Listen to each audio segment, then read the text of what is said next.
Spirit Switchboard, airing live on the United Public Radio Network, 105.3, New Orleans.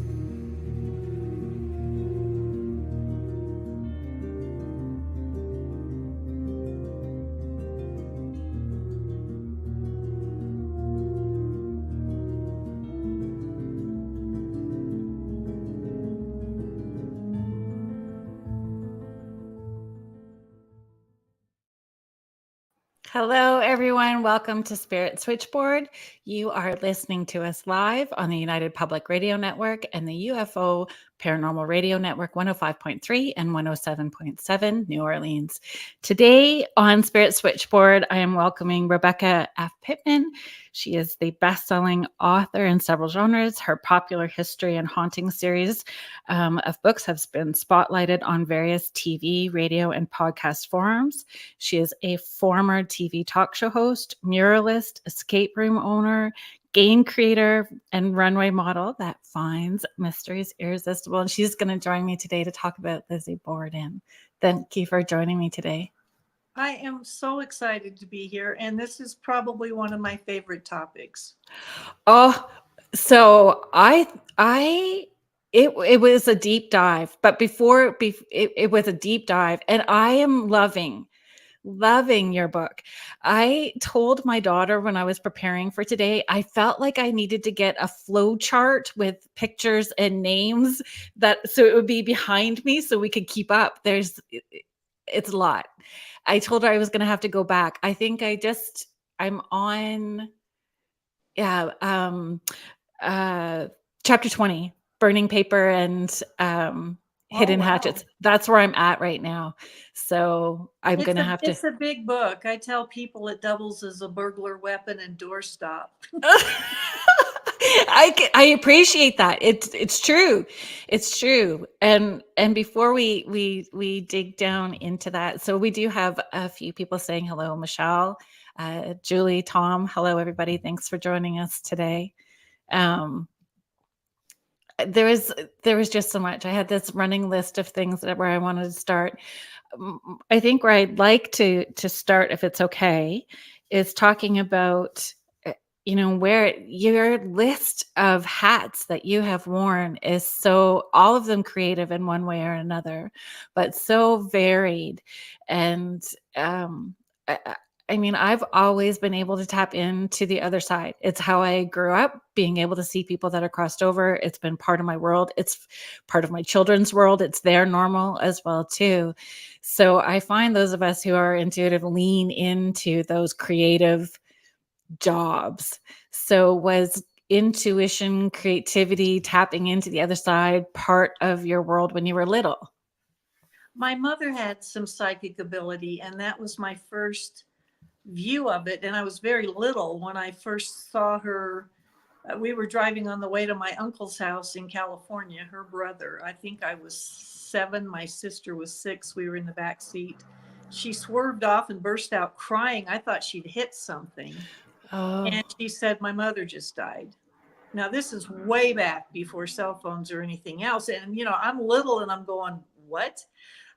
Our grandmother lived in a whole nother state, and it took her a while to get composed. We drove over to her brother's house. We got out of the car. He came out of the door crying, and he said, "Sis, Mom just died."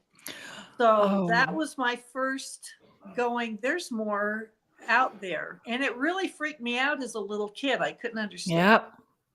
I have nothing like what you have. I am so jealous.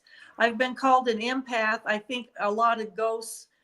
I get a lot of paranormal activity where I research places, and I think it's because I'm sentimental and I want to pat the bed and say, "Come tell me what happened to you." Yes. Well, this is it. And I this is why I'm fangirling.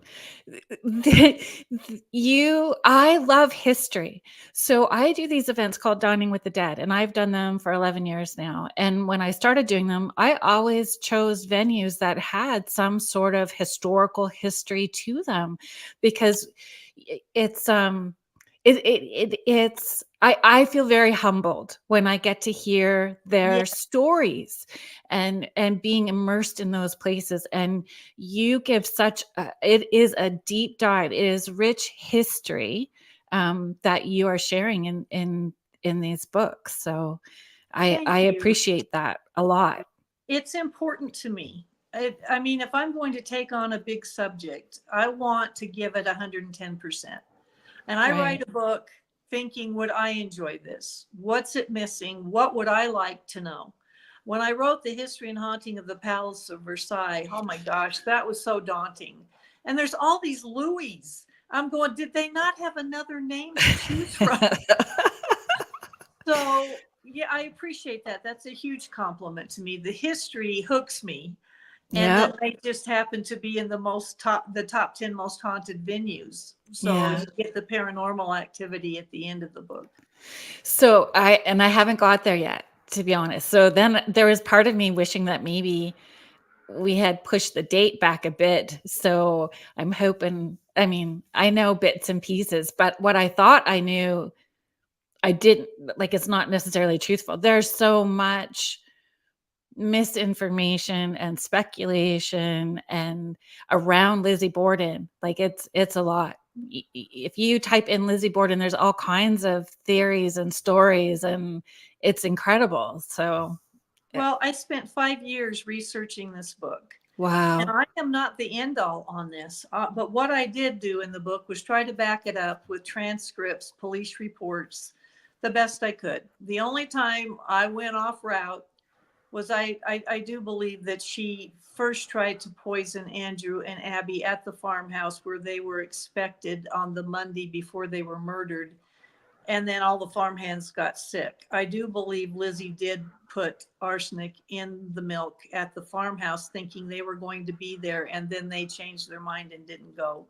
That's the only place I go off in the book, except even the newspapers back then said they suspected poison at the farm. Right. And even Marshall Hilliard went out to ask Mr. Eddie about it. And so that's the only place I took some liberties. I do believe everything else in the book I have backed up. And I mean, photos and uh, I love how you the parts of the book where you've got the magnifying glass where you're taking a deeper look at it. Yes, yes. Appreciate it.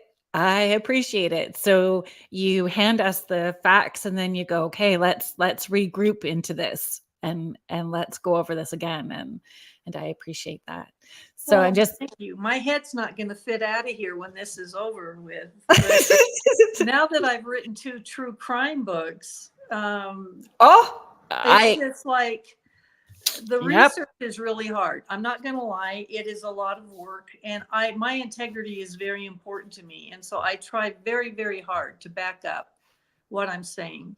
But it's a lot of work. And 5 years for Lizzie, I read the trial transcripts, 5,000 pages, Oh my goodness. 3 times through. And it was, when you read it the first time, it's to get the lay of the land. Then you read the transcripts again and you start noticing inconsistencies.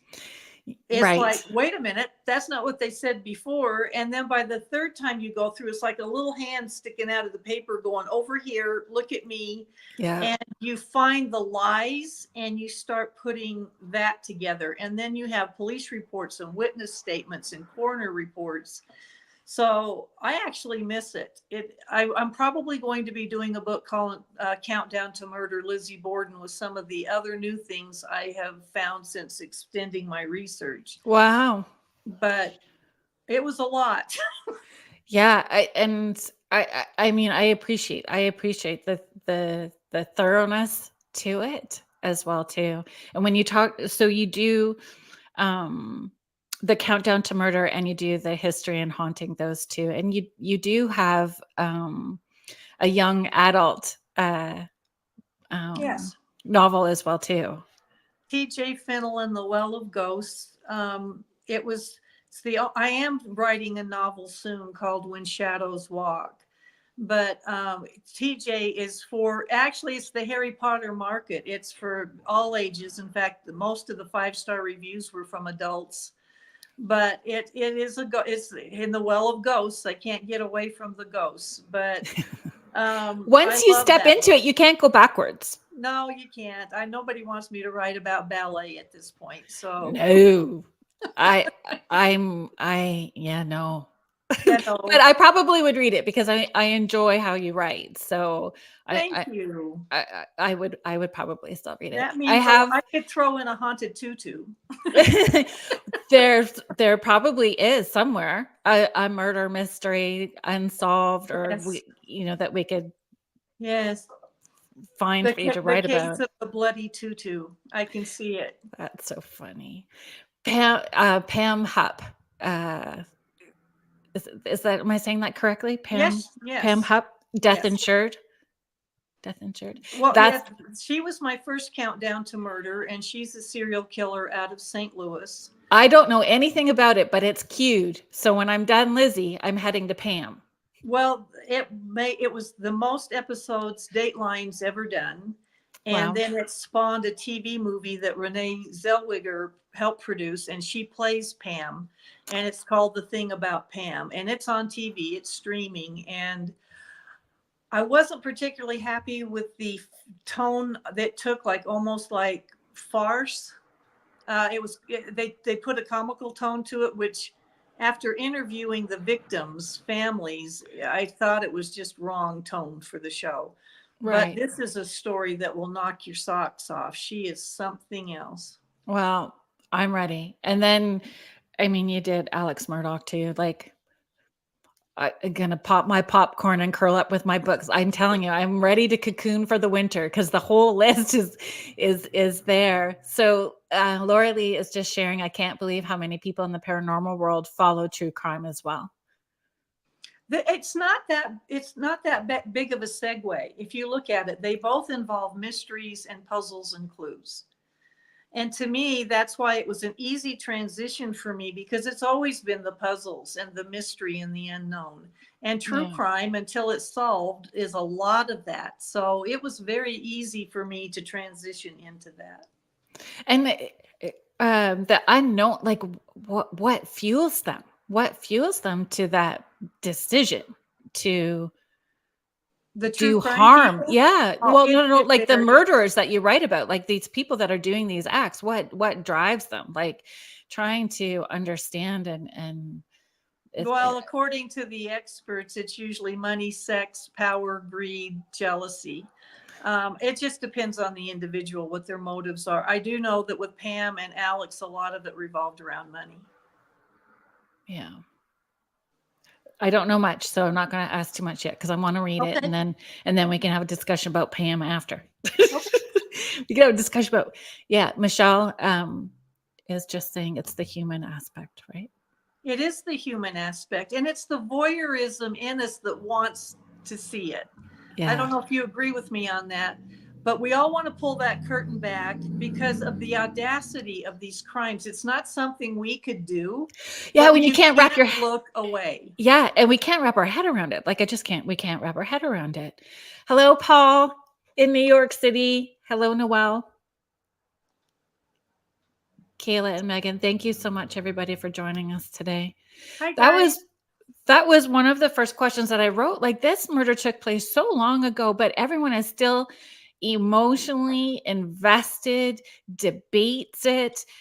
Stanford, I read somewhere online that Stanford did another like mock trial, like Wow. a mock murder trial for it. Like it. Why do you think that is? Why do you think we're so pulled to um, the Lizzie story?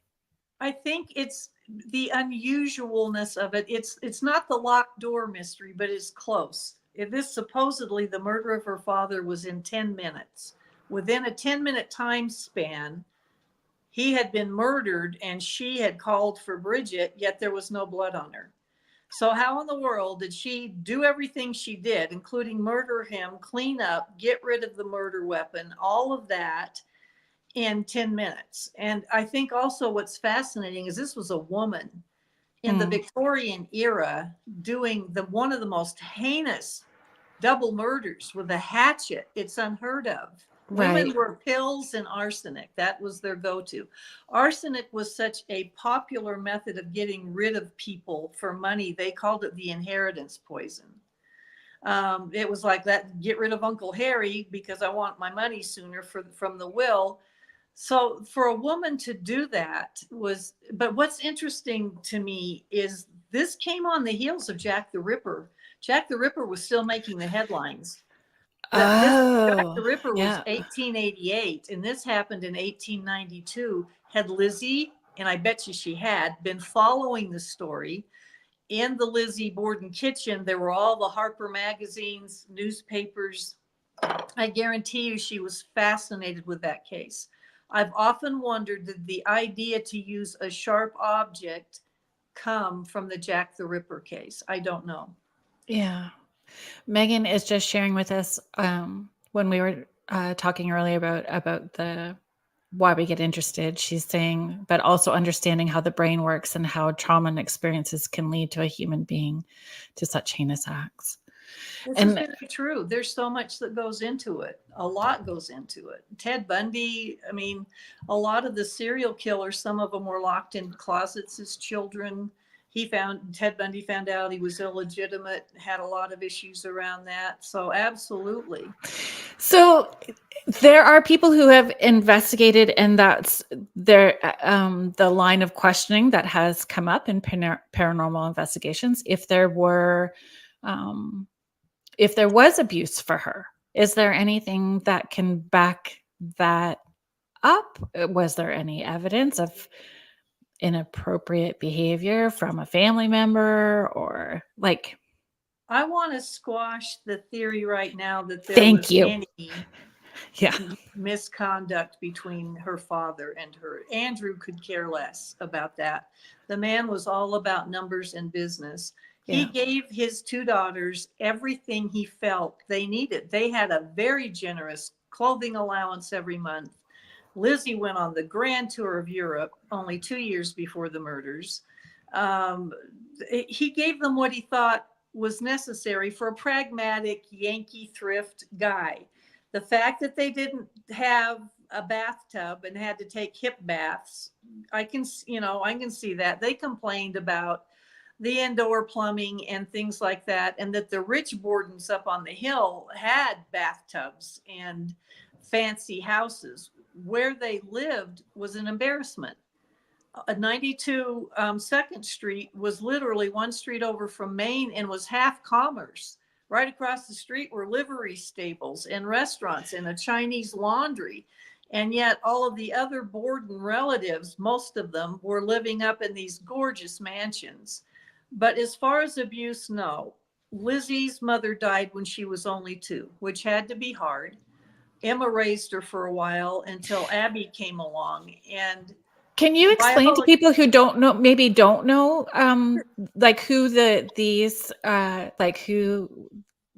main characters? I really, feel like I should have made the flow chart behind me because there's a lot of people. So if you could break down like and I'll just share this really quickly too. Hi, Tina. I'm so glad that you're hanging out. Laura Lee is just adding like, especially in that time period throughout history to commit a physically gruesome crime, especially, that she was a woman. And a Sunday school teacher and a Borden. And aborted. So the characters here, what we're talking about, Andrew Borden was married to Sarah Borden, who gave birth to Lizzie and Emma. Emma was 9 years older than Lizzie. But Andrew's first wife, Sarah, died, and Lizzie was only 2. And Emma, being 9 years older, raised her for most of the time. Lizzie looked to her as her mother. And then when Andrew remarried and married Abby Durfee Gray, Abby by that time had given up on marriage. She was in her 40s, and you'd given up by then pretty much, or at least in her 30s. I don't know, she was in her 40s.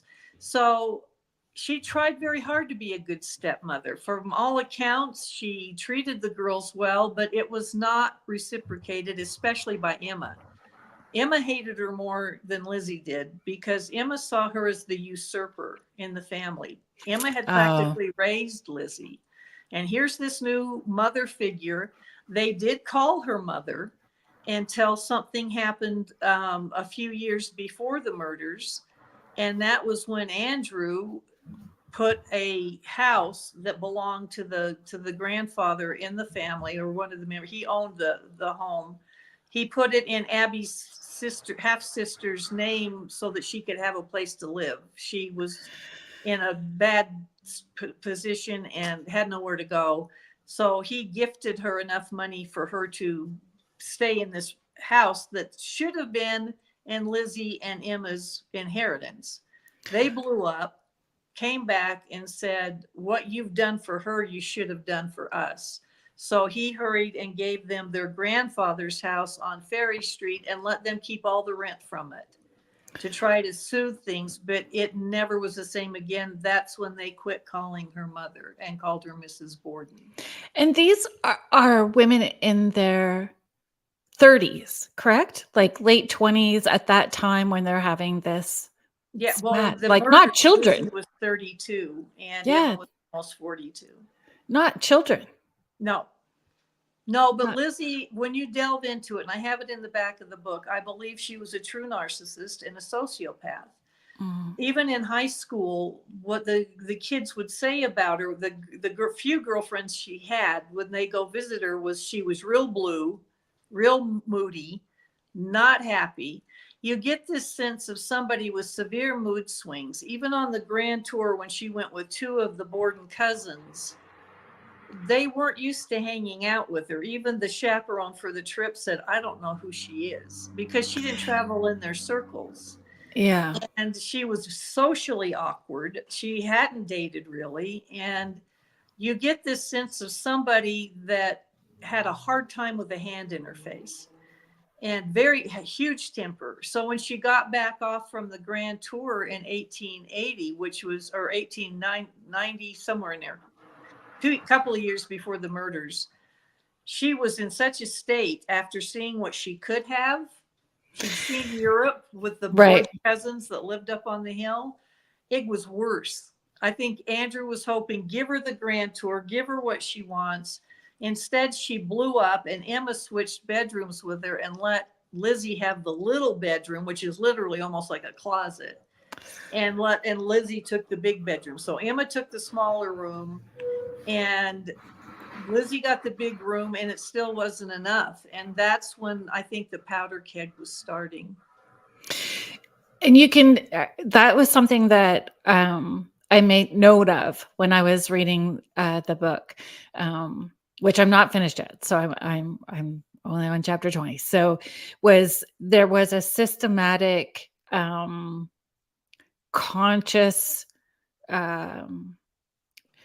approach of dropping little hints here and there in creating these alibis, and it started long before even the milk incident, like leaving these little hints to build up her story here and there with different people in different experiences, right? Could you? Yeah, 1 year before the murder. So this is actually bookend. She gets home from the grand tour. A year later, Abby's bedroom is broken into, her dressing area, and things that are very personal to Abby are stolen. It's not something a burglar would take. One thing was like a little pocketbook with a strand of hair that must have been sentimental to her. The watch that Andrew had gotten her was taken. Money and horse tickets, which were the what they would use for the trolley, the horse trolley. But back then, when you purchased them, your name was on them. And so whoever gave these tickets, or they bought them from somebody, this gentleman's name was on the horse tickets. And Right. when the burglary happened, Lizzie's running around with all excited with the policeman and showing them like a 10 penny nail sticking out of the lock to the bedroom, because all the doors were always locked in that house, saying, so this is how they must have gotten in. And but the thing is so Andrew calls in the police, and then 2 weeks later he suddenly calls them off. And the reason we find out is that she gave those horse tickets, the horse trolley ride, to somebody else, and the guy's name was on them, and they traced them Oh, back to the tickets that were stolen. And when Andrew said, where did you get these? They said, Lizzie Borden gave them to us, and he called off the investigation. So it was escalating. So her father knew that she was sneaking around and plotting and was not truthful. Oh, no, the woman, no. But here's what I found that you might love is that the thing with Lizzie is she anchored all of her lies with objects. And I started finding this over and over again. It was almost like it was her anchor so she could remember the lie. And every time I Oh, started seeing an object she mentioned, I circled it. And that's sure super enough, calculated. it was important. What? That's super calculated. That's It very is. calculated. But it's so interesting to look at the Yeah. psychology behind it. Yeah. The one that really blew my mind was I was trying to figure out how she broke the hatchet the way she did. And for people out there, the hatchet they believe murdered Andrew was different from the one that murdered Abby. Yeah. And a And the broken poem hatchet. is wrong. I, It's not an yeah, axe. yeah, and the order's wrong. But so the police on the morning of the murders are looking all over the house, and they're in the cellar, and they come across a broken hatchet.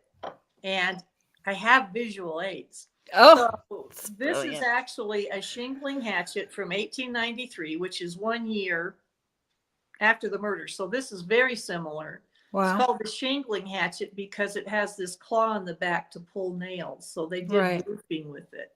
Well, this was broken right here.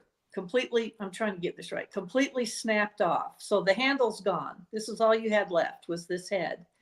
And it was thrown up in a box of dusty tools, and it was made to look like it was dusty, like it had been there a long time. But the police immediately, when they saw it, said, something's wrong here. A, it's a fresh break. B, that's not dust, it's coal dust.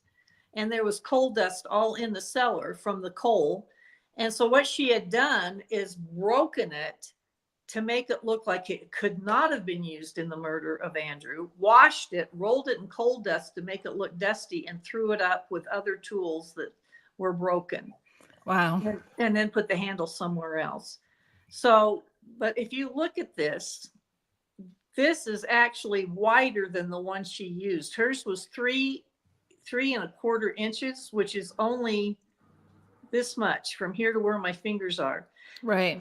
The head is in the Fall River Historical Society. And the first thing I thought when I saw that head was how diminutive it was. The blade is literally only that big. I thought, that's a weapon a woman would have chosen. Yeah. It looks so little. Yeah. And so, It wouldn't have been intimidating for her to use. no, it is a little top heavy. I think my wrists would have gotten tired after all that she had done with it. But Right.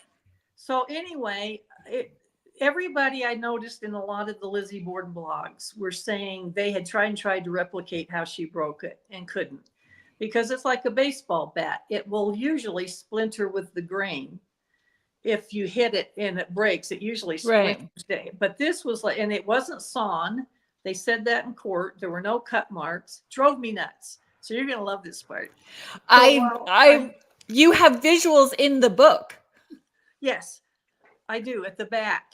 Yes. So I kept seeing that all of her lies were anchored with an object. Right. So at the time, my husband had been out back. We went and bought a whole bunch of hatchets and all of this other stuff. We kept practicing on it. None of them would break right. And I'm sure the neighbors are looking over the fence going, what you doing? But so I thought, I went out, I looked at it, and one of the policemen asked Lizzie, what else did you do while you were in the barn? She said, I picked up a chip of wood. Now, the reason they're asking, this was when Andrew was murdered. Lizzie's alibi was she was in the barn eating pears. Right. And was not in the house. And I thought, picked up a chip of wood. Who says that? I mean, who cares that you picked? And then the light bulb went off. I went running out to the back where my husband's still playing with these things. I said, put a little block of wood under it. And he goes, what are you talking about? I said, elevate it and put a little block of wood just below where we know the break was, like right there. So now it's at an incline, a sliding. I said, now hit it. He hit it, The head went flying and the break is identical. In That's fact, when I wild. showed it to the Fall River Historical Society, Dennis there, the curator, said, "How in the heck did you do that?" And the pictures are in the book, both of the real one and of our experiment. But Yeah. isn't that amazing? It's She amazing. anchored that lie with a chip of wood, and she wasn't in the barn. She was in the basement and picked up a chip of wood and put it on the stump and then hit it with a different, the axe that was down there to break it. Laura Lee is just saying this is so fascinating, and I really appreciate all of these Lizzie Borden details that I hadn't heard about before. Thank you. I appreciate that. I tend to go off because I get excited because the psychology of these people fascinates me. Hi, Sandra. Thank you for joining us. I'm just going to put this up here for you as well, too. Paula Barton is saying Lizzie's life is so fascinating to me, and it's one of my favorites. Thank you, Paula. I agree with you. You can't look away. It's just, it is amazing. But it is, if you read the book, or even if you go read the trial transcripts yourself, take a look at how often she mentions an object and how it plays into it. Well, and her story changes slightly as well, too. And could you talk about the Bedford courting, the Bedford dress? Absolutely. So the murders were August 4th. In Right. May, which they did every spring, they had a dressmaker come to the house and make some new clothes for them. There were usually 2 seasons. Dresses were made or bought. The people with money went to Paris and bought clothes for the season. And then you Right. did it again in the fall so that you had your winter clothes. So a dressmaker came out and made 2 dresses for Lizzie. One was what they call a Bedford cord, and it's ribbed like corduroy, which is why they call it cord. It was cheap material. It was meant to be a house dress, not something you'd really wear out in public. The other one was a pink and white striped, what they called a wrapper. It was again, not something you would really wear out in public, but you could wear it once you got your corset off and could relax through the day. It's like what we would wear as a robe today, only it was much more frilly. And Right. Robin, thank you. Yes, I wanted to Um, see this. She said, love this. It's so fascinating." And then said, "I'm getting the book. It's thank worth you. it. I'm telling you, it's a deep dive. I love it. I'm loving it." Well, I have to warn you guys, this is how big it is. Yeah. So just understand you're in for a commitment. But it Yeah. is packed. I can't do this with this camera. It is packed with pictures. So it does go faster than you think because of the diagrams and the pictures. But so those It were the 2 supports it. dresses that she I had made. sorry. I, That's okay. I just was wanting to say, like, I appreciate it. Like, I truly appreciate the amount of time and effort. It's no wonder that it took you 5 years. Like the diagrams and the photos and the research, everything that you did is just wow.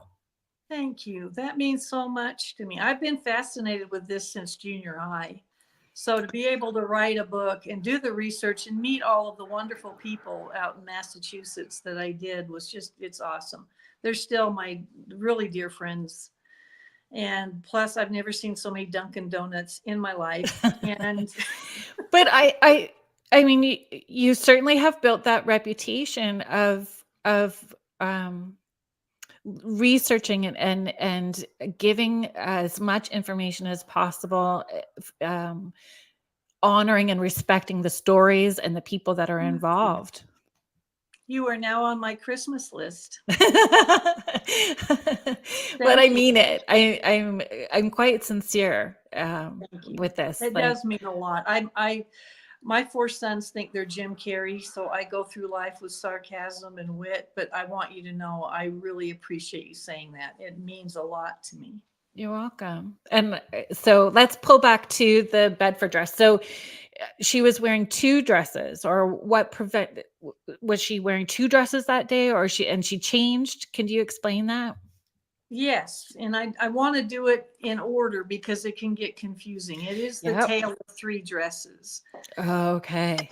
So, what I believe is that she murdered Abby at 9, right around 9:30 the morning of August 4th. And the timing is because Abby was supposed to be picked up at 10 to be taken to the bank for a deed to the Swansea farm, which was also in Emma and Lizzie's inheritance, to be signed into Abby's name. Andrew and Lizzie and Emma's uncle, John Morse, were about to turn it into a big money making cattle and horse concern. They were hiding it from Emma and Lizzie because Wow. what happened when Andrew helped Abby's sister out with the other house, they knew they'd go through the roof. This is 250 acres plus two farmhouses. It was a huge piece of their inheritance. So Lizzie found out and knew, they didn't know she knew, she was always one step ahead of them, that somebody was going to pick Abby up in 30 minutes to take her to the bank to sign that over into her name. So she took a hatchet to her in the guest room where Abby was making up the bed because Uncle John Morse had just stayed the night before for them to get everything ready for the next day for the bank. She's in the guest room and she's cornered. She's between the bed and the dresser. And Lizzie comes in, and I believe she came in with the pretense of folded laundry, which they had all just picked up off the couch in the dining room. Bridget had just put their individual piles. Lizzie took hers upstairs. And I think I think the hatchet was between the linens she was holding, whether it was folded Mm. sheets or whatever. And I don't know if she said, I don't know, I think this is your handkerchief. I think I got it by mistake or whatever. But when Abby turned toward her, she whipped out the hatchet. And we know Abby was facing her for the first blow. It took off a flap of her cheek back to her ear. And I believe at that point she doubled over because the next two are small cuts to the top of her head. At that point, she turned to flee, but there was nowhere to go. Lizzie's Right. blocking the only way out. She's trapped now between the bed and the dresser. As she turns her back, Lizzie takes the hatchet and gets her right between the shoulder, right at the nape of the neck, and she goes down. At that point, we believe she straddled her and then hit her another 16, 15, 16 times, Wow. mainly to the back and right of her head. So I believe she was wearing the Bedford cord dress. And the reason for this is right after the dressmaker made it, they had had painters at the house, and Lizzie got paint on the front of it at the bottom of the skirt. So the dress is pretty much ruined. It's okay to wear around the house, but for her, this was not going to be a loss to have blood all over this dress. And Right. so then this is where it gets interesting. At that point, I do believe after she cleaned up that she changed into a second dress that she had just had made shortly before the murders during a clandestine trip to New Bedford. Um, Thank you, Grant. I really thank you. Oh my gosh, you guys have a great audience. Um, Yes, and I can I do go have a ahead and great tell you audience. about the second dress? Yes, please. Yes. Okay, on July 21st, now keep in mind the murders were August 4th. Lizzie and Emma got on a train to New Bedford. Emma was going to start her August vacation, and very often people back then would go by the water because it's so hot and humid. If they had a place they could go to be by a river or an ocean, that's where they went for August. That's why Andrew and Abby were going to go to the farmhouse in Swansea. It was right by the creek for August, and everybody knew they were supposed to go there.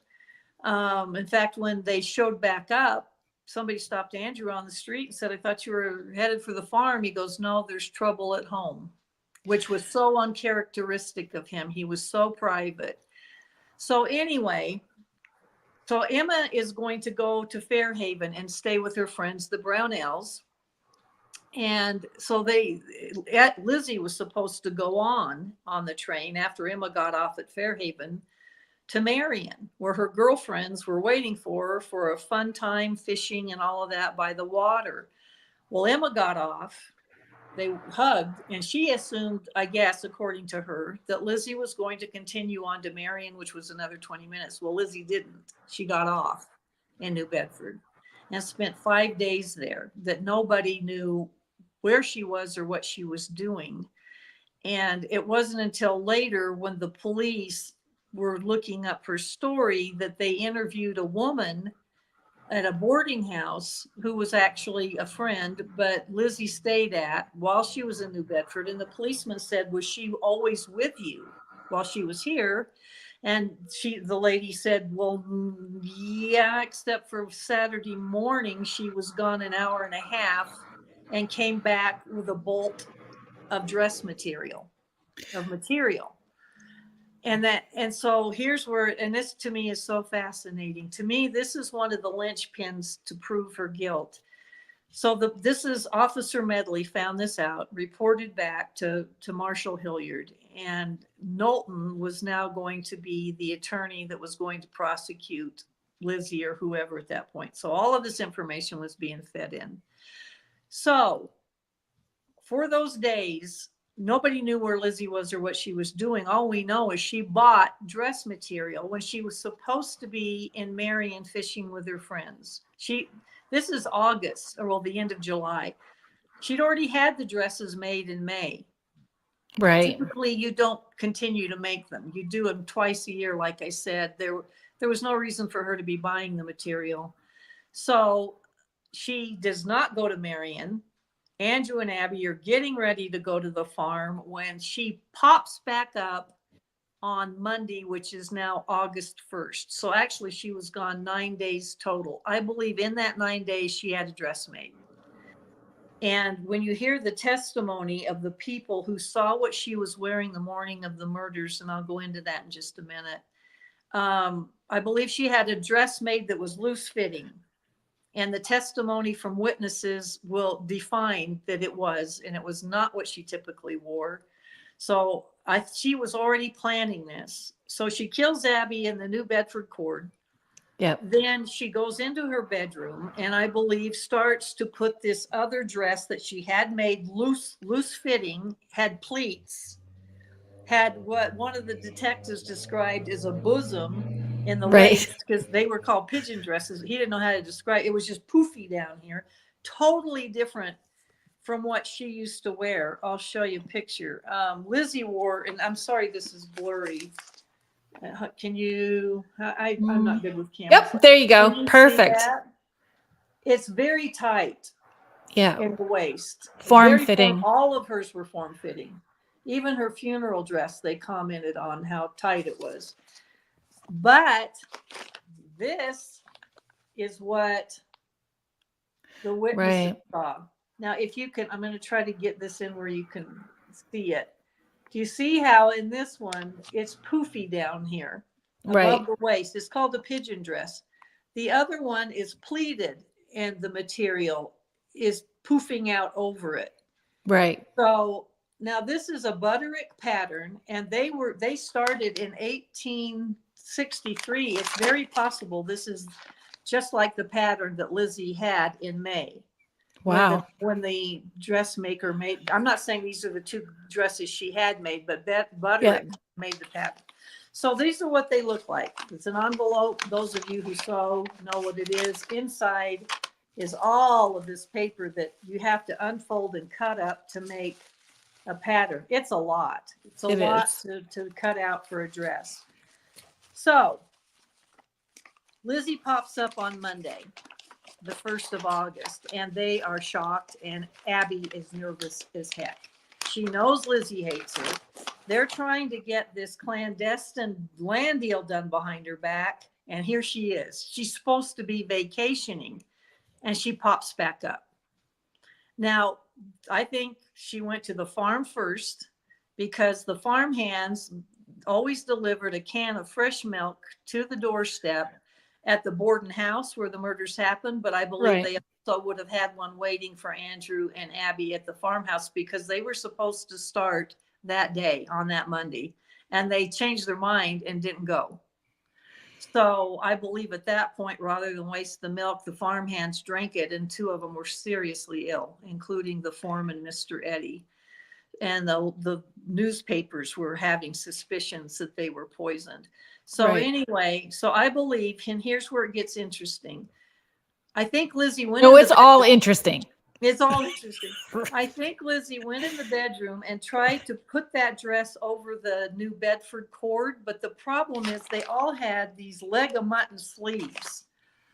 And I think Right. she pulled on it, and I think the loop on the that goes over the button on the new dress popped. And I think at that point she took the new dress bodice off and thought this isn't going to work. And she cut off or ripped off the two sleeves to get rid of the leg of mutton part. And then I believe she ripped off 1 inch of the hem of the New Bedford cord, because even the dressmaker during testimony said it was 1 inch longer than all of her other dresses. And it would have shown out from beneath this dress she had made. So I think she ripped the sleeves off, ripped the hem off. Now you're basically down to a slip. Yeah. Puts the other dress on. And I think she bundled the scraps that she'd torn off into a pillowcase thing and stuffed them in Emma's closet. Emma's room was right off of Lizzie's. It was a connecting door. There's no hall. And the morning of the murders, a policeman reported seeing a bundle laying on the floor that he kicked at it to shut the door, closet door. Alice Russell, their best friend who was there trying to calm Lizzie down after the murders, noticed it. I think the rags were in there.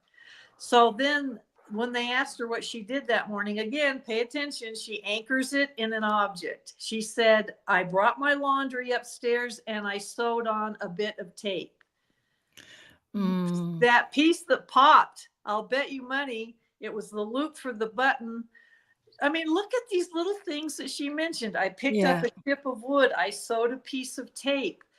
And so now she's got this dress on over the bloody one that she murdered Abby in. And I think at that point, after taking a hatchet to a human being and realizing what was involved, I think she thought, you know what, the danger's over. She's out of the way. He can't switch the deed now. I can't do this. I can't take a hatchet to my father. And now she's decided she's going to get out of the house. She goes downstairs where Bridget, the maid, is washing the windows inside. She'd been outside when Lizzie killed Abby. And she goes, Bridget, there's a sale of dress goods at Sargent's for 8 cents a yard, trying to get her to go out of the house. And Bridget said, I'm going to have some, but I'm not feeling well and I'm going to go up and lie down. And so she tried again with Bridget to get her out of the house, and she wouldn't go and said, I'm going to go lie down. So now she's stuck. She can't bring herself to leave the house. She's going to walk the dress out the door. She may have had plans to go somewhere and take it off and dispose of it somewhere else. But if Bridget had been found with a dead Abby, they'd have hung her. She was an Irish immigrant. She was at the bottom of the totem pole. And I don't think Lizzie could bring herself to do it. She's trapped. So Bridget goes upstairs to her room to lie down. She did wash some windows first up there. And Lizzie, I believe at that point, put on, Andrew came home, but the bad part was he came home early. It's one of those tricks of fate. He typically came home around 11. That day he came home at 10:40 because Abby hadn't shown up at the bank. So he came home to see what had happened to her. Lizzie said, oh, she got a note from a sick friend and went out. So he's still not feeling well because all of them had been poisoned 2 nights before, except Lizzie. Lizzie didn't drink the milk. Yeah. But they did, and they were still sick. And so he laid down on the sofa just to close his eyes. He left his shoes on, and typically he would take his shoes off, leave his socks on, and lay down on that sofa. But the fact that he put his feet on the floor with his shoes on tells me he thought Abby was coming in the door at any minute and they could still go to the bank. So Lizzie, I believe, Andrew was almost 6 feet tall. Lizzie was 5'4". I think she put on his Prince Albert pea coat that he wore summer, winter, spring, no matter how hot it was, he wore that thing. And it would have covered her. She's 5'4". Even if she put the collar up, I think the sleeves probably came down over her fingers. And whoever murdered him did not stand directly behind his head on the couch. They leaned in around the dining room door.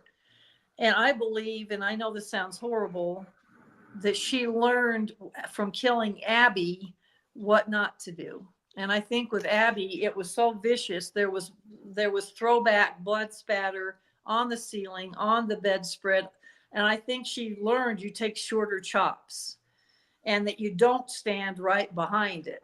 So by leaning around, the back splatter actually went on the parlor door behind her, and you can tell no body was blocking it because the spatter's all over the door. Right. She would have hardly gotten anything on her at all.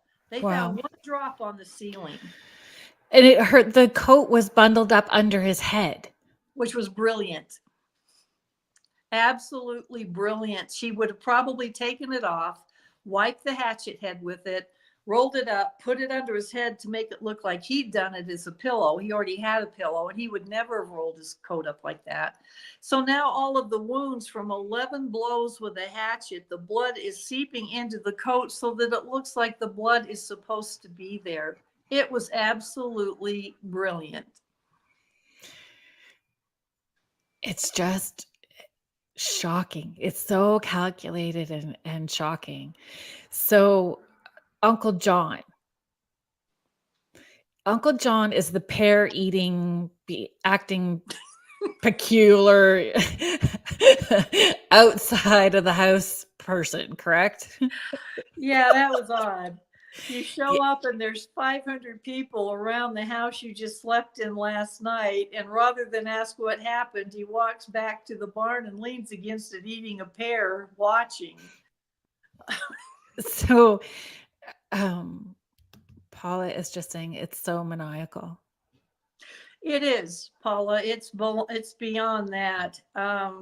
This is somebody in a rage that felt her father maybe no longer loved Emma and herself as much. I mean, he was giving away a huge chunk of their inheritance. He was about to turn 70. And back then, that's pretty good for a guy. And I think she thought, won't be much longer and we will get all our inheritance. And then she finds out about this huge transaction going on behind her back. Could we talk about like who the Uncle John is? And I have another question too. Um did Lizzie move her bedroom furniture? Like, people may not understand how the layout of the house actually is, how the rooms were connected, eavesdropping, how she could have found out that this was actually taking place, where the land transfer was going to happen. The house was odd. It's called the House of Locks. There weren't really hallways, each room interconnected into the next. And the walls are thin. And I've been there, and you can hear exactly what's going on in the next room. Lizzie's bed was on the other side of the connecting door to Andrew and Abby's bedroom. So if they laid in bed at night and talked, she could have heard them.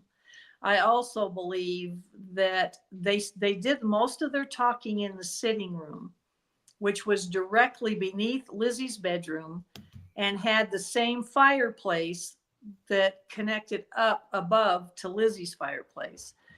I think she possibly took a brick out of the inside. They weren't using the fireplaces anymore. They'd gotten radiator heat, again, showing that Andrew did care about his family.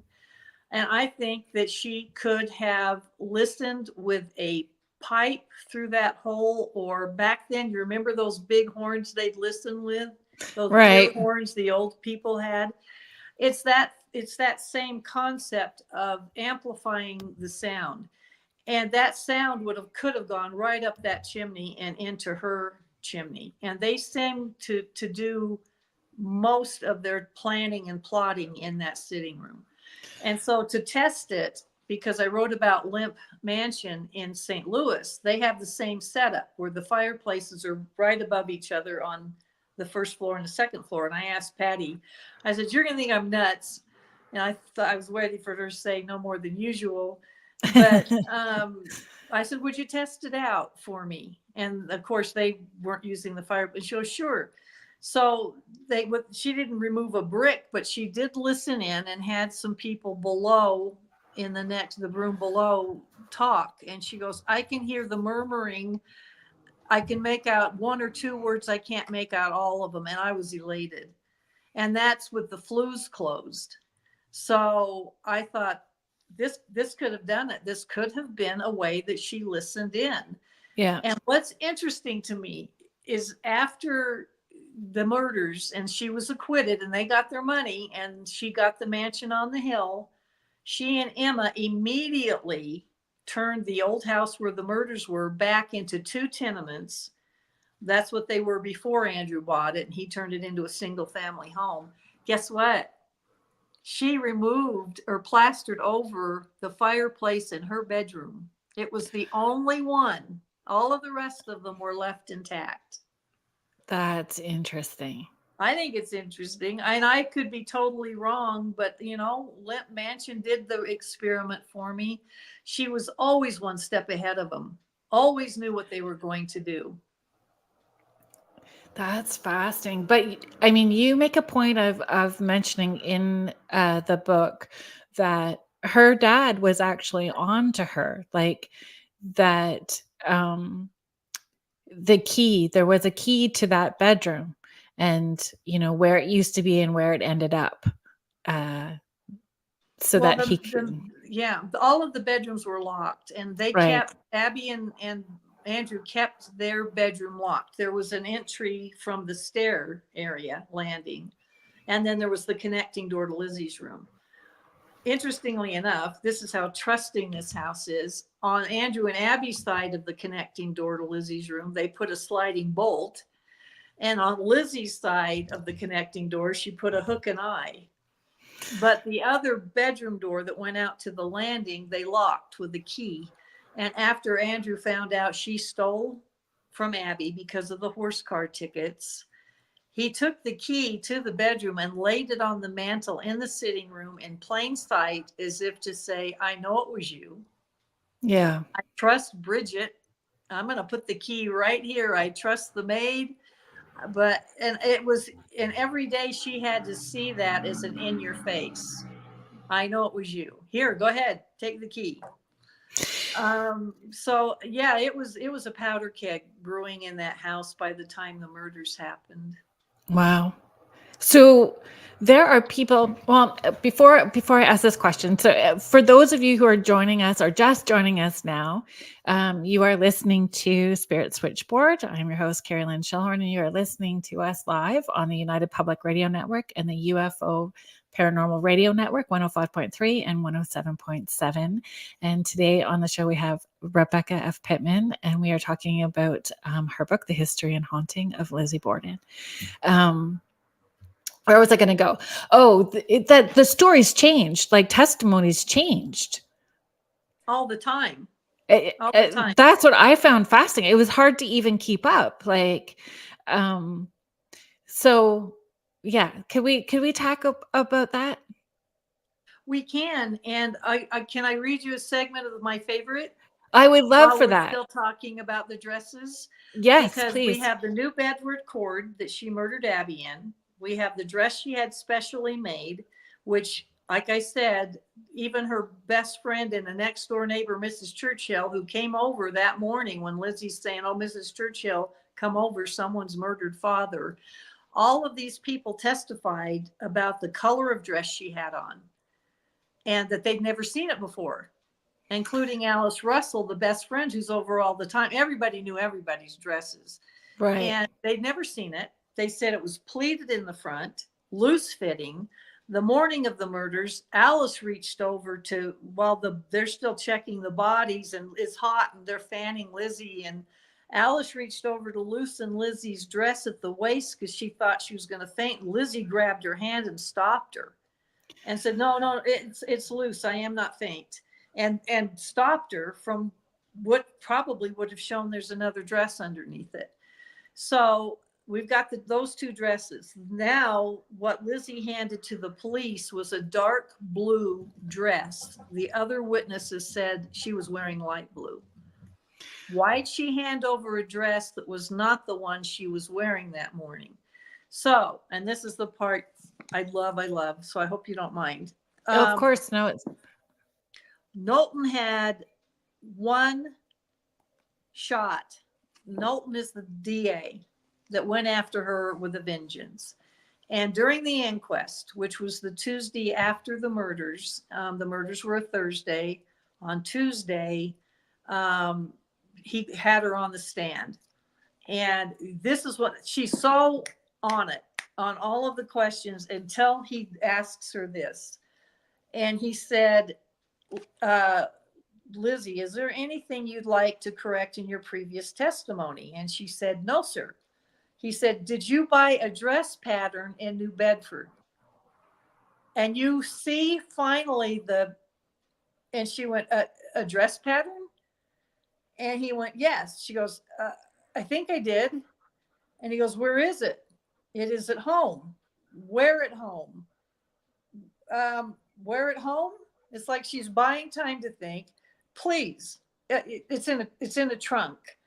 In your room? No, sir, in the attic. Not made up, meaning it hadn't been cut up for a dress yet. She goes, oh, no, sir. Where did you buy it? I love this. I don't know the name of the store. Well, is it on the principal street there? I think it was on the street that Hutchinson's bookstore's on. I'm not positive. And listen to this. What kind of a one was it, please? It was a pink stripe and white stripe and a blue stripe corded gingham. She just described the two dresses that were made for her months earlier in May. Exactly. The corded Bedford cord and the pink and white stripe wrapper. Because he hit it so fast, she didn't have time. And again, she has to anchor her lies with an object. So the first thing she thinks of was the last thing that was made, which was in May, were those two dresses. Well, now she's sunk. And here's where Knowlton dropped the ball. She didn't buy a dress pattern. She bought material. And he didn't know that. Dress goods back then could mean material. It could mean a dress pattern. It could be thread, lace, bows. He misunderstood, even though Medley came back and told him that the lady said she bought material. So why didn't Lizzie correct him? Why didn't she go, well, it wasn't a dress pattern, it was material. And that's because that dress she had made, I guarantee you by now, is gone. Yeah. She burned the Bedford cord 2 days before the inquest started in the kitchen stove. It could be when she wore the new dress over the bloody Bedford cord, there could have been some blood transfer. It could have actually even stuck to the dress. This was August. The drying time on the blood would have been slowed down because of the humidity. Right. Why didn't she correct him? But the problem is now she's stuck. Yeah. Because if they go look for that dress pattern, it was made up. It was cut up and made into two dresses, and it was made back in May, not in July when she was in New Bedford. Right. So after the inquest, they find reasonable doubt. Lizzie's put in jail, and I have a point for this. During this time, Marshal Hilliard and Knowlton, well, mainly Knowlton, the DA, sends over Officer Fleet and Officer Medley to the house. Emma's there alone now. Parents are dead. Lizzie's in jail. And they say, we need that dress pattern. Emma's like, say what? And they want to know, they look in the trunks in the attic. And the first thing she says is, I'll have to look for it and get back to you. I'm not sure where it is. And she sends them away. Knowlton sends them back again. We need the dress pattern. Now she's freaking out because she knows that dress was made in May. It was cut up. It was used. I don't even know if she has it or if the dressmaker took it with her. Right. So now the preliminary hearing is coming up. Lizzie's still in jail. And this is really interesting. The matron at the jail said that Lizzie and Emma had always had a great relationship. Emma visited her daily, took care of her, brought her food, all of that. Emma came in that day. This is right after the second time Fleet went to the house to ask for that dress pattern. And the matron stepped out. She's just right outside the door. And she saw Emma lean over Lizzie and say something to her. And Lizzie erupted and said, "You have gave me away, haven't you?" And she said, "No, Lizzie, I have not." She goes, you have gave me away. And I will tell you right now, I won't move 1 inch. And she put up her little finger. And this was what the matron reported. And then later when her lawyer Jennings showed up, the newspaper reporter who was there heard Jennings ask Emma, "Did you tell her all?" And she goes, "Yes." I do believe that what she told her, and I don't know if it was in the Elizabeth Montgomery movie or if I saw it somewhere else, where they added the line, "I only told him what he needed for your defense." I think Emma finally ran to Jennings and said, "What am I going to do? They won't quit coming to the door. I can't give them that dress pattern. They're going to know she's lying. Right. And it's going to look really bad." And so I do believe she asked Jennings to please help her. So finally, the preliminary hearing starts. Knowlton's had it. Right in the middle, he goes, "I demand that that dress pattern be brought here today, before the end of the court day." And it shows up. Jennings brings it in, hands it to him. Knowlton opens it, looks in it just for a split second, and goes, "It's what I expected it was going to be." He knew he'd screwed it up. There was all that time. Emma could have gone and gotten the exact one, or just use the envelope with the pink wrapper and the blue cord and put a completely different pattern in there that wasn't cut up. And no attorney's going to stand there and unwrap this whole thing and cut it up and lay it out on the floor. And he knew it. He knew he'd blown it. Isn't that fascinating? It's totally fascinating. It's fascinating. There was a couple of points I was thinking of while you were talking. There was also confusion about the front hall, right? Is it the front hall? Am I thinking about that correctly? Where the front door or the front hall closet or the front closet, what it was called and what it actually was, what some people were saying, and that term. Am I getting it all mixed up? There was a closet right next to the front door that they investigated to see if a murderer could have hidden in there, right, between the murder of Abby and Andrew, because nobody was going to buy that in this house of locked doors from 9:30 to 11 o'clock, which was when Andrew was murdered, that somebody really hung around for an hour and a half to murder the other person. Where did they hide? Bridget and Lizzie were all over the house. And so they did an experiment, and they found if you stood in there and really scrunched back, you could pretty much fit in there, but you couldn't breathe. And so they dismissed that pretty quickly as a hiding place. right. Is that what you meant? I think so. I think that's that. I think it's right where there is a picture that you have of one of the volunteers sitting on the steps, at the bottom of the steps, and it's in that section. But I think that's what it was, whether it was a closet or a hallway or in that front space. Well, there was a front hallway at the front door. And then at the back door was the back hallway where you would walk past the little ice room where they kept the ice box. Exactly. And the pantry. Right. In fact, during the trial, there's just so much, isn't there? There is. I know. Tell me if I'm talking too much. No, you're doing great. And that's why I said, I'm on chapter 20 right now, which is about the burning papers and the hidden hatchet. And I know I'm going to end up going back and reading it again, and probably, feeling like I need to read it the third time, because there's just so much. And I'm like, holy cow. Even when you were talking about Abby, I'm like, oh my goodness. So there was a fake ponytail. It was a hairpiece. It was a braid. They wore those a lot back then. Their hair was thinning. It was just faster than washing your hair. And, they only had a hip bath. They had a metal tub or the sink with a pump. So it was very common to wear hair pieces. And, that was removed during the murder, Yeah, it flung up on the bed during one of the blows to her head. It's a lot. there's just so much. And I was trying to write little notes too, that we'd be able to keep going, but I just didn't get through the doorstop Well, before the door, today. yeah. It is a good burglar weapon. It's What's it's a interesting, great read though. I'm so glad that people are saying they're going to purchase it, because it's a great, and I mean, I have three others. I have three others all queued, so I'm oh, thank you. quite Well, welcome. people have said this makes a great stocking stuffer. I said, I want to see the size of your stocking. Oh yeah, those sacks, those big Santa sacks. I know.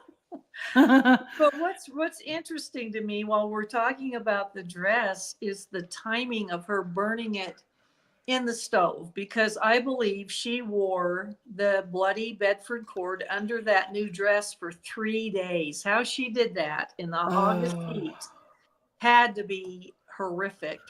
yeah, And so that there was nowhere else to hide it. The police did 5 intense searches, top to bottom, went through all of their dresses, looking for anything with blood, any of that on it. So I think she thought that was the safest place to put it. No man in that era is going to look under a woman's dress. So here's no, what's interesting is the murders were Thursday. On Saturday night, the crowd outside had grown to 1,000 people that were just standing around talking, and you could hear them through the windows. It was very disturbing to Lizzie and the people inside. And Uncle John was back and staying there. So Marshall Hilliard and the mayor came over, and they were worried about the crowds because the night before, Uncle John had sneaked off to the post office when they told them don't leave the house. right, He was desperate to get a letter off, and I think what it was to stop the herd of Mustangs that were being moved to the Swansea farm for the deal, because Andrew's dead. There's no more deal. So right, he's just really, and they almost hung him when they walked to the post office. The crowds just gathered around him. It was like a lynch mob because he was the first suspect, because he had spent the night before out of nowhere with no luggage, and they're dead the next morning. And he was kind of a crumpled, rumpled looking guy. So anyway, the marshal and the mayor show up and they say, look, based on what happened last night, meaning with John Morse in the crowd, we would appreciate it if all of you stayed in the house for your own protection. And Lizzie pipes up and says, why? Is someone here suspected? And Emma is kind of like, and they said, well, it's for your protection. She goes, I want to know the truth. Is someone here suspected? And finally he said, I hate to say this, but yes, Miss Lizzie, you are suspected. And this had to be the shock of a lifetime to her. This is only 2 days after the murder. And I think she thought nobody's going to suspect her. right. And yet, and so now she's been told, and she puts her arms out. She goes, I'm ready to go now. Like, go ahead and handcuff me. And he goes, that won't be necessary. It's the next morning on Sunday that she burns the dress in the stove. And Alice Russ them for 4 nights to be there for Lizzie and Emma through this horrible time. And so they're having breakfast Sunday morning and they're cleaning up. And Alice went into the dining room to bring in the dishes or put the dishes back in the dining room that had been dried. She comes in and Lizzie's standing at the stove, getting ready to stuff in the skirt of a dress. And she goes, Lizzie, what are you doing? And what's weird is Lizzie grabs the dress up and bunches it to just show her the part she wants her to see, and shoves it in her face to where she's backing up. And she goes, it's got paint all over it. See I'm going to burn this whole thing. And it upsets Alice so much. She goes back in the dining room like, I don't want to see this. Right. And Emma's at the sink, and Emma turned around and said, Lizzie, what are you doing? And she goes, this is ruined. I'm going to burn this whole thing. But here's the testimony that I love the most. Alice comes back in. The skirt's now in the fire. And she said there's a cupboard right next to the stove, tall cupboard like a pantry. It's open. And she said, I saw Lizzie ripping down or tearing down pieces of a dress. And I let out a shriek. I was so happy. I believe that was the sleeves, and the hem is that she Oh, saw pieces of a dress. If you've already burned an entire skirt, why would you cut up the bodice? I think that was the part Lizzie had already cut up, and that made my day, that she witnessed pieces of that dress and that she burned it. And then she said, I think that's the worst thing you could have done. There's police right outside on the steps. And Lizzie blurts out, why did you let me do it? But I believe that the night before, they tell her she's a suspect. She's thinking they're going to come any minute and take her to jail. And the first thing they're going to do is get her out of the dress she's wearing, probably put her in a matron's jail outfit or right. frisk her or something. But somebody's going to find out she's got a bloody dress underneath the other one. And I think she thought, I got to get rid of it. And she burned it. And she couldn't leave. Police were stationed all around the house. So why do you think she was acquitted? Like, how did that? Oh, she got the dream team. You think OJ got the dream team? Her attorney was Jennings, but the other attorney was the ex-governor of Massachusetts, George Okay. Robinson, who happened to have been the governor who put the judge on the bench that oversaw the trial. He was responsible for getting the judgeship. And during the Oh, charge to the jury, which are all elderly men that were already having a hard time looking at a 32-year-old ex-Sunday school Borden person sitting there fanning herself. She'd fainted twice during the trial. They're already having a hard time thinking somebody could do a hatchet job like that. But the judge, literally, the charge to the jury to tell them what to do before they go deliberate and pass their verdict, he practically tells them to let her go. He does bullet points of an exemplary life she's lived and all of this stuff. In fact, the next day in the papers, one of the journalists put, he was the best witness for the defense, was the judge. oh, that's interesting. And they let her go. She'd been in jail 10 months. She'd been in there quite a while. Like waiting for the trial to There were happen. 4 altogether. There was an inquisition, and that was the only time she spoke. That was the only shot Knowlton had at her, and he blew it with the dress pattern. Oh, She lawyered up. The next was the preliminary hearing, then a grand jury, which nobody knows because it's behind closed doors. And then there was the Supreme Court trial. Now, during the grand jury, this is interesting. Alice had not told that she saw her burn a dress. And I think it was going to Thanksgiving break during the grand jury. Her conscience was getting to her because it looked like they were going to let Lizzie go. She called them back after Thanksgiving break and said, I've got one more thing to tell you. And I think they were going to let her go. And she told them about the burning dress, and it went to trial. And the Borden sisters never saw her again after her testimony on the stand. did Bridget's testimony change too? Bridget knew so much more Yeah. than we know. Yes, and here's an interesting one. I told you she went upstairs to lie down. So those people who are listening and not know the full, like the whole story, Bridget is their maid. So when Bridget said, I'm not going out, I don't feel well, I want to lie down before the noon meal. This was 11 o'clock. A minute too later, Andrew was being hatcheted. So she went up to the attic bedroom, but she was hurrying and finishing the windows up there. Thursday was the window washing day. She yelled down to one of the other maids because everybody did windows at the same time back then. Thursday was window washing day.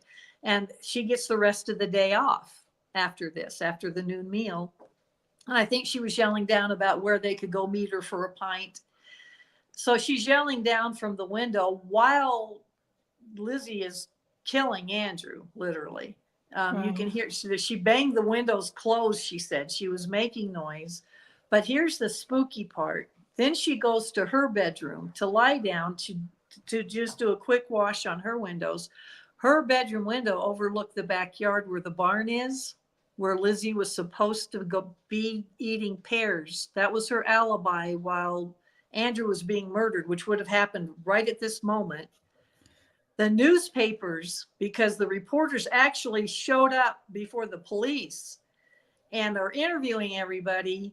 And one of the reporters ran before they could shut him up. But Bridget said she saw something from her bedroom window. And later, Knowlton shut her up, which I couldn't understand because it must have been incriminating for Lizzie. And the barn was always kept locked with a padlock because it had been broken into a couple of times. They believed that the teenagers were stealing the pigeons. I think it was Lizzie both times. But did she look down at a time that Lizzie should have been in the barn, which means the barn door would be open, and see that it was not only shut but padlocked, which means it was impossible for Lizzie to be in there? Right. But if so, why did the DA, who wanted Lizzie more than life itself in jail, during Bridget's testimony, shut her down? He actually said, when you went up to your room, you did not see anything out your window. You did not, did you? I mean, that talk about leaving the witness. Yeah, how he phrased it. Yeah, but that has bothered me. I laid awake at night. I thought, what did she see? And then Lizzie also had her lie the morning of the murder. She took her aside and told Bridget to tell people that she overheard Abby say she got a note from a sick friend to go out. Bridget didn't. She finally admitted, I didn't hear that. So Yeah. as that day went on, can you imagine it dawning little by little on Bridget that Lizzie probably did this? So do you think that because she was an immigrant that she was worried about how or watching how that was unfolding? If she knew that, you know, Lizzie was probably a narcissist and you know that she could twist that story around that it would land on her? Is Oh, that absolutely. They mm, believe the dog over Bridget. Absolutely. And the thing is when they came to take Bridget down for the inquest questioning, she thought they were arresting her. She was bawling. She was scared to death. They took her into the sheriff's office first, and she blurts out, I don't think Miss Lizzie was in the backyard that day. She blurted that out.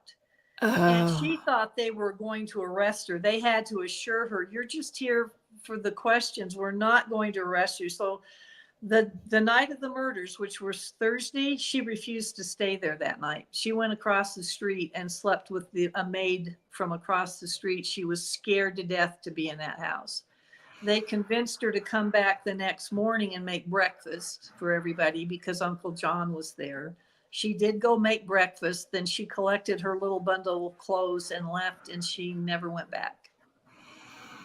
yeah, that says a lot, eh? Well, maybe she It's a thought lot. Lizzie would come for her for things she witnessed. Exactly. Lizzie had asked her to lie. Uh, I mean, this story is just, there's so much to it. And I feel like there's still so much more. I can't Yeah. wait to get back into it and look at some of the new stuff. Can you share? Well, there's 2 books that have come out since then, including her attorney Jennings Right. journal, and then the Knowlton Oh, papers, which the attorney Knowlton kept records of everything. And I have read most of that, and it is fascinating. Is there a smoking gun? Not in the Knowlton papers, but I really want to go through some of these new ledgers and see if something pops out. what I found interesting too, when as far as I've gotten, is um, her not wanting to have Bridget get the doctor that lived next door. Right. There Yeah. was Good wasn't there job. two? There Good was catch. there was 2 doctors, wasn't there? An Irish doctor, or no, there was an Irish police officer as well too. Was there an Irish doctor and then a French Canadian doctor that was And they kitty both corner? bordered the house. Yeah. The Dr. Kelly was directly to the left. It was his maid that Bridget was talking to that morning of the murders while Lizzie was killing Abby. And then right behind the house, They shared a fence with Dr. Shagman, and yet she sends Bridget off to Dr. Bowen, but there's a reason. Dr. Bowen's kitty corner across the street, but Dr. Bowen is a really good friend of Lizzie's. He is aware that there's been tension. He's also the doctor that Abby ran across the street to the morning before the murders and said, I think we're being poisoned, which that worked for Lizzie just fine. Here's something to show that there's somebody out there trying to hurt us. And plus, Dr. Bowen would often walk Lizzie to church if her family was out of town. He was a really good friend. Right. So potentially another person that would twist a story or help cover for her as well too, and not an immigrant that she was not wanting to deal with. And I think Dr. Bowen did. He and his wife Phoebe were the only ones during the trial that agreed with the color of the dress Lizzie was wearing. All of the rest of them said it wasn't. And I think he did it to help her. Why though? Like what I would think he felt sorry for her. I mean, Andrew was a skinflint in many ways. He was a hard guy. He's not warm. I don't know. Or maybe he didn't believe she actually did it, but he and his wife are the only two that agreed with the color Lizzie said it was. interesting? How and did Emma, so because I don't know the rest of the story, did Emma and Lizzie live together for the rest of their lives? For a long time, they got their mansion that Lizzie wanted. Emma just wanted a quiet life. She did not want, after all that they'd been through, she did not want the publicity. And Lizzie picked out Maplecroft. They move in, beautiful home. And I think at this point, Emma just wants to disappear. Let's just live a quiet life, but not Right. Lizzie.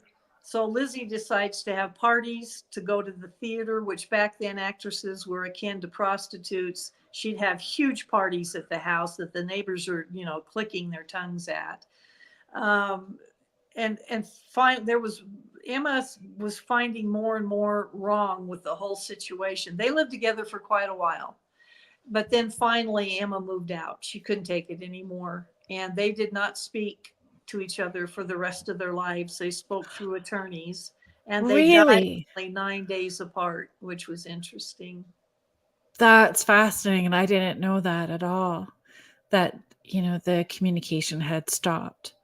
Yeah, it was pretty bad. There were rumors that Emma thought that Lizzie was having an affair with the guy, the chauffeur.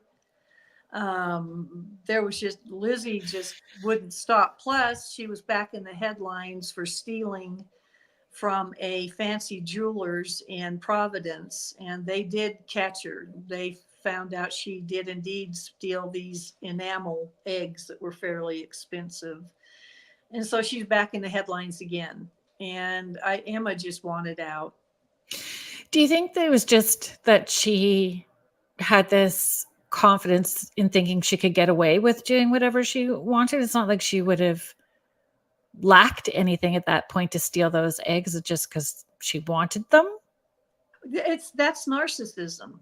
I mean, plus it wasn't just that. And in the book, it's very interesting. And I'm going to give credit where credit's due. Parallel Lives, that was written by the two curators at the Fall River Historical Society, pointed out the rash of burglaries surrounding Lizzie's house on the hill, on the Maplecroft fancy house. Her neighbor across the street that was her good friend is suddenly missing. The souvenir spoons that were very popular then that you got at the World's Fair, and Lizzie coveted them. She was always asking to see them. Those disappeared. Then just down the street where Lizzie would walk the dog, they got broken into and something was stolen. There was two or three or four neighbors that were, and even the police said it looks like a female burglar did this because of the items taken. Yeah, there was a man would want them. But then there's a rash of fires. And all in all, 11 of the properties that her father left she and Emma burned. around Fall River, and I think she wanted the insurance. She didn't want to be a landlord. Didn't want to deal with the headache. She just wanted the money. 11 buildings. Wow. And I mean, this story just never stopped. It was incredible. And then she Wow. built spite fences. That's what they called them, between her and the neighbors. She didn't get along with anybody after they moved into the mansion. Nobody wanted her there. Like she didn't leave. No, no. And that's the thing, people. And I think that's the pure stubborn, I'm not going anywhere. She was as stubborn as her father. It was that Yankee, dig your heels in kind of thing. She did travel a lot with her money. She loved the plays, would go to New York and watch the theaters and things like that. When I did a little bit of research as well too. Like there was a false story that was in the newspaper as well too. Um, About her shortly, wedding, yes. Can you that talk had about to that? be horrible and embarrassing for the guy. Somebody dropped some rumor that she was getting married to this guy, Gardner. He was actually a friend of Emma's, of her. The Gardners were very close to Emma. This thing comes out in the paper that Lizzie's picking out her trousseau in Boston and all over the place, and she's getting married. This poor lady, I mean, and I did feel sorry for her for that. Lizzie had never married. She was a spinster by that point. It had to be hugely embarrassing for her and the guy. And he put it straight. He goes, no, So, yeah, that made the papers. I don't know who did it. I don't know where it came from, but it had to be hurtful. Yeah, yeah. So much of it. We just have Julie asking a question. She's saying, didn't she change her name to Lizbeth? Yes, she did. She changed it to Lisbeth. She was trying to recreate herself. She was the only one to actually name her residence. Nobody was naming their homes, but she had Maplecroft chiseled into the front step to the front of the house. So yes, she did. She changed it to Lisbeth. So you stayed like in the book. You have photos of you're so good at explaining the layout and showing pictures of this is what it would look like from this angle. This is what it would look like from this angle. And in those photos, did any spirits in the house give you a nudge? Did they sit down and go, here, let me tell you what my story is? Did you have any paranormal experiences when you were? I'm going to be really honest. Most of the paranormal came from the tour guides and the overnight guests I interviewed and the owner at the time, Leanne Wilbur. Right. And because the stories matched so much from such diverse sources, I have no reason to not believe them.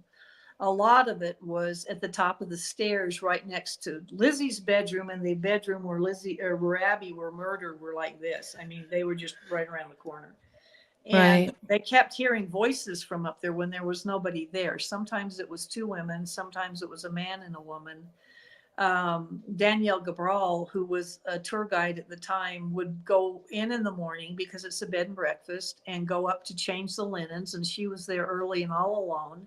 The stairs are wooden. There are the original stairs from when Lizzie was there. And she would hear the heavy sound of like the heavy shoes they wore back then, just Right.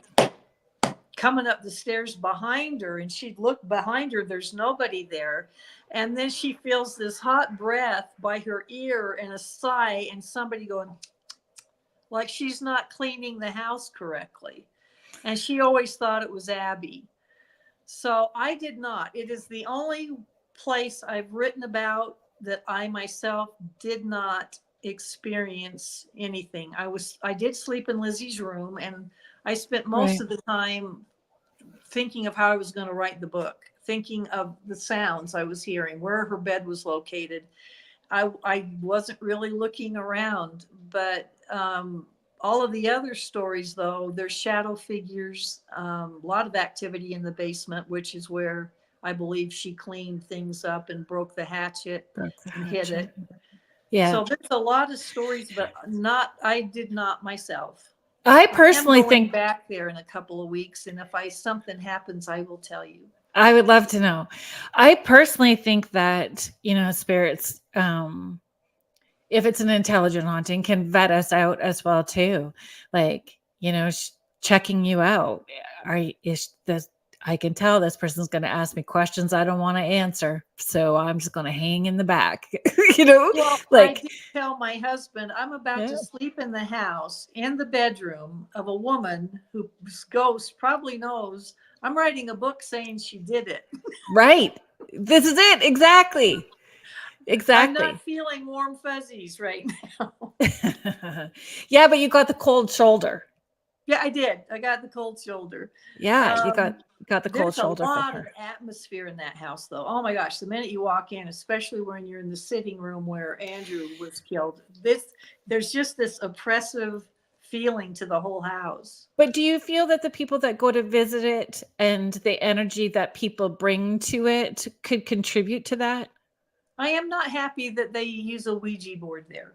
I was a Mm, little surprised. So yes, I do. They've had seances in there. These paranormal teams have done things.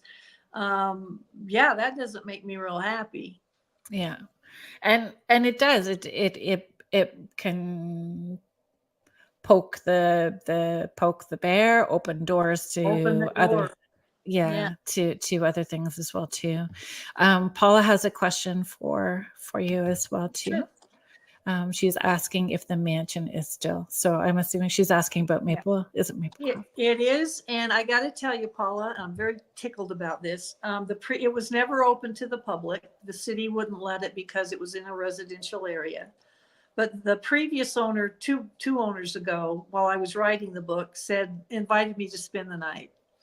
And I spent the night a total of 6 times altogether. And she was kind enough to give me a doorknob from, Oh, look from at that. Maplecroft. So in the parlor, there were 2 doors, and Lizzie didn't want both of them because she wanted a grand piano. So they walled over one, and look at the detail. And then I love the back of it. It looks like I'm not good with this camera. Yep. Look No, how you're doing old that great. is. Oh, it's square. Yeah, it's square, it's brass, it's really heavy, it's got a lot of detail on it. But she gave it to me, and I'm so excited. That Um, was I did, Paula. In fact, the one night I was there all alone, and it's still Lizzie's bathroom. It's the bathtub she sat in or took a bath in. It's her mirror she would have looked in, and it's way down the hall from the bedroom I stayed in. And I would have to walk down that long, dark hallway past the wow. room she slept in, and Emma's room was on the left. The doors are open. I'm seeing their beds. And half the time I'm going around going, Rebecca, you're an idiot. No, how brave and dedicated. Like you're super dedicated to tell the story with as much accuracy and truth and transparency as possible. And for people like me and clearly other people that are listening to the show, we appreciate that. Thank you. I've got to tell you, these people work so hard on these venues, Limp Mansion, Myrtle's Plantation, all of them, to Well, bring them back to their former glory. These are old places that need work, and yet they've returned them to the Gilded Age. And my heart goes out to them, and that they trust me with their story for their yeah. baby, for their venue that they put their blood, sweat, and tears into. I never take that for granted. And they get to Yeah. read the manuscript before it goes to print because I want them to Oh. be happy. Oh, that's amazing. I wrote a list out for people. I mean, in the history and haunting, and Oh, thank you. I wrote deep dive. Like there, you deep dive in the way that I would. Like I would want to know from every facet, like uncovering so many. So Salem, Lamp Mansion, Stanley Hotel, Myrtle's Plantation, and that you have a second edition. There's like it's a second I think print. the Myrtle's Plantation is a second edition too. And then the Yeah, Palace of yeah, Versailles. Yeah, I was the only author that the Palace of Versailles gave permission to write about their paranormal activity. And I have to tell you, that scream you heard was me, because I had tried years before, and these royal palaces, I mean, I tried to get into Hampton Court and the Tower of London, and they're run by the Royal Palace Association thing. Right. And it was, we don't focus on the paranormal. We only focus on the history, but thank you. Right. So But I thought, they don't they're understand never how. going to let me in. And I wrote Yeah. to the Palace of Versailles right before COVID. And she got back to me in 3 days. She goes, absolutely, you can write about it. And here's one of our historians. She'll help you get the. I went, oh my gosh. That's so brilliant. And I think that's what people, who maybe need to be more open-minded, and the people that you're approaching, is that the bulk of the book is the history of it. Exactly. Oh, it's the biggest part of the book. It's at least 80%. Yeah. But by the time I got back to the palace, I think they realized paranormal is big bucks. It brings in the visitors, and I think by then they had changed their mind. Vicky's just asking, so I mean, we kind of lost in that. She was saying, how did it affect you to be in the space? So I mean, I would want to put that to all the places that you have been to. How has it affected you? And is there one that was like, did you have a scary experience in any of those places? I did. Vicky, I didn't get a chance to go to Versailles because of COVID. I had just gotten my passport and I was brokenhearted. And it just, as you know, COVID kept going. And I thought, I'm going to write the book. And I did the best I could from Colorado. The other places, I always spend several nights in different times. I'll go back at the end to get what I didn't have, to get more photos or interviews.